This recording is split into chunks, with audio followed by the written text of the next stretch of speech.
మరి చక్కటి హరిదాసుల స్వాగతంతో ప్రాచీన కాలం నుంచి కూడా మనకి హరిదాసులు గ్రామాలలో భక్తిని మరియు జానపదాన్ని ముఖ్యంగా సమాజంలో చైతన్యాన్ని అందించే విధంగా చక్కటి ధర్మాన్ని ప్రచారం చేసే విధంగా హరిదాసులు వారి యొక్క సేవల్లో అందించడం జరుగుతోంది.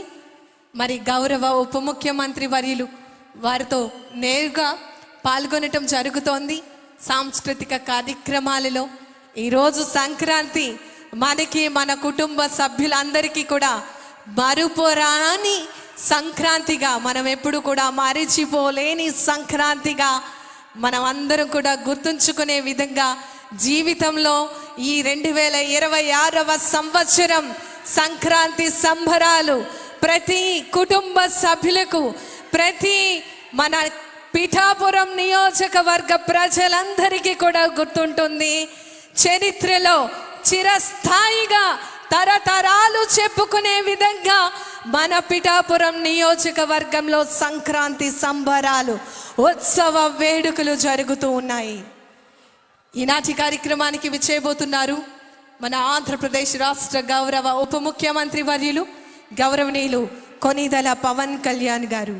వారికి ఈ సందర్భంగా సాదర స్వాగతం సుస్వాగతం తెలియచేందుకు ఈ వేదిక సిద్ధంగా ఉంది. దయచేసి అందరూ కూడా మేము ఈ స్థానాల్లో కూర్చోవలసిందిగా విన్నవించుకుంటున్నాం. తెలుగు సంస్కృతి సంప్రదాయాలకి పెట్టింది పేరుగా ఆంధ్రప్రదేశ్ రాష్ట్ర ప్రభుత్వం చక్కటి సాంస్కృతిక కళాత్మక రూపాలతో వారికి స్వాగతం పలుకుతున్నటువంటి దృశ్యాలను మనం చూస్తున్నాం. రైతు సోదరులు నేరుగా వారు పండించినటువంటి ఫలాలను మన గౌరవ ఉప ముఖ్యమంత్రి వర్యులు వారికి అందించడం జరుగుతోంది.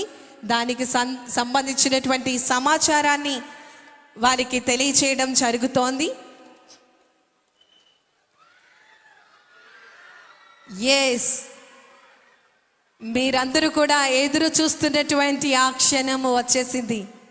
మన ప్రియతమ నాయకులు, లెజెండరీ విజనరీ లీడర్, ఆంధ్రప్రదేశ్ రాష్ట్ర గౌరవ ఉప ముఖ్యమంత్రి వర్యులు గౌరవనీయులు శ్రీ కొనిదెల పవన్ కళ్యాణ్ గారికి సాదరంగా మీ అందరి కరతాళ ధ్వనుల మధ్య ఈ వేదిక, ఈ నియోజకవర్గం పీఠికాపురం సంక్రాంతి ఉత్సవ వేడుకలకు స్వాగతం పలుకుతూ ఆహ్వానాన్ని తెలియజేస్తోంది. ప్రతి ఆడపడుచు ఎదురు చూస్తోంది సంక్రాంతికి. ఎస్, మన ప్రియతమ నాయకులు సంక్రాంతికి సంబరాలలో మనతో పాటు ఈ సంక్రాంతిని జరుపుకునేందుకు విచ్చేస్తూ ఉన్నారు. మనమందరం కూడా ఎదురు చూస్తున్నటువంటి క్షణం.